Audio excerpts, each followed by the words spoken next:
Some truths are meant to stay hidden. Some secrets are never supposed to see the light of day. But sometimes, the walls we trust to keep things contained aren't strong enough. And when those walls crack, what spills out changes everything.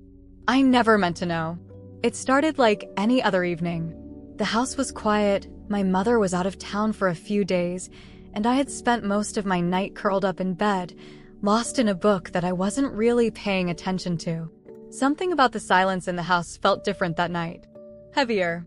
Like there was something beneath it, waiting to be discovered. Maybe that's why I heard it. A sound. Soft at first, barely there. But enough to pull me from the half-sleep I had drifted into. I blinked, staring at the ceiling for a moment, straining my ears. Then I heard it again. A muffled noise, low and deliberate, coming from down the hall. My stepfather's room. A chill ran through me, though I couldn't explain why. Maybe it was the late hour. Maybe it was the way the sound didn't belong. But whatever it was, it unsettled me. I hesitated, glancing at the clock. Past midnight. Too late for anything ordinary. I sat up slowly, pushing the blanket off my legs. My heartbeat was steady but expectant, as if my body already knew that whatever I was about to find wasn't going to be something I could ignore. Barefoot, I moved toward my bedroom door, opening it as quietly as possible. The hallway was dim, the only light coming from the small night lamp at the end of the corridor. The sound had stopped now, but the uneasy feeling hadn't. I took a step forward, then another. The air felt thick, charged with something unspoken. I knew he was supposed to be asleep. He always went to bed early, like clockwork. But something was different tonight. I could feel it in my bones.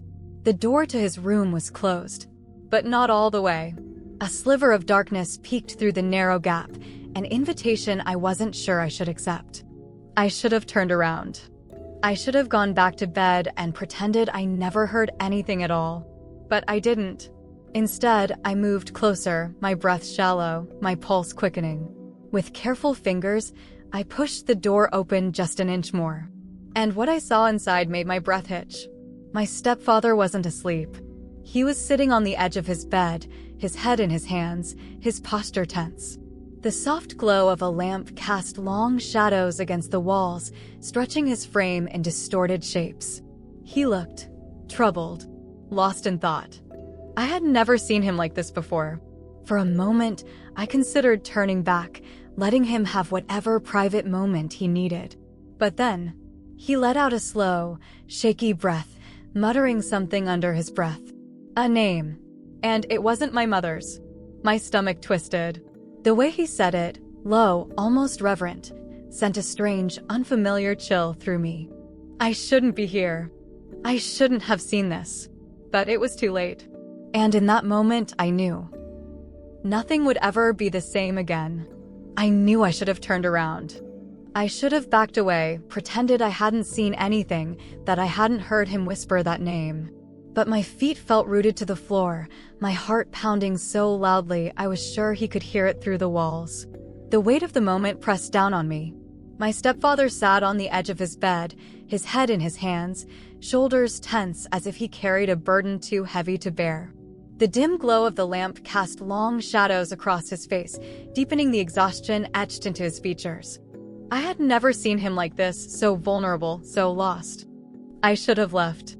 But instead, my fingers hovered near the doorframe, hesitation thick in my chest.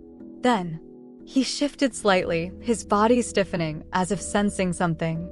Slowly, his head lifted, and before I could react, his gaze snapped to the doorway and locked onto mine. The air between us shifted instantly. The silence became unbearable. For a moment, neither of us spoke. Then, "What are you doing?" His voice was low, measured, but there was something beneath it, something raw, something almost unreadable. I swallowed hard, my throat dry. I heard something. I just wanted to make sure you were okay." His expression remained unreadable. Then, slowly, he let out a breath and ran a hand through his hair. "You shouldn't be here." A warning, a plea. I hesitated. "Are you okay?" His jaw tightened slightly. "I'm fine." It was a lie. I could see it in the way his hands clenched, the way his shoulders refused to relax. He wasn't fine. And I wasn't sure I wanted to know why. I took a careful step into the room, my pulse hammering. I heard you say something. His gaze darkened. Forget it. I stiffened. I don't think I can. A muscle in his jaw twitched. For a moment, I thought he was going to shut me out completely. But then, it's nothing you need to worry about. His voice was quieter now, but no less firm. That should have been the end of it. That should have been enough to send me back to my room, to leave whatever this was buried where it belonged. But something about the way he said it, the way his voice wavered ever so slightly, made my stomach twist. Who is she? His head snapped up, eyes widening for a fraction of a second before he masked it with a sigh. It's complicated.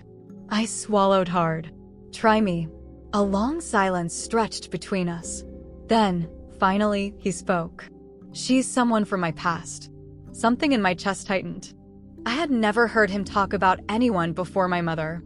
He had always been so composed, so careful.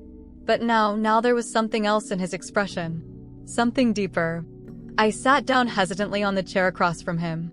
Does Mom know? His lips pressed into a tight line. No. A cold realization settled over me. Why not?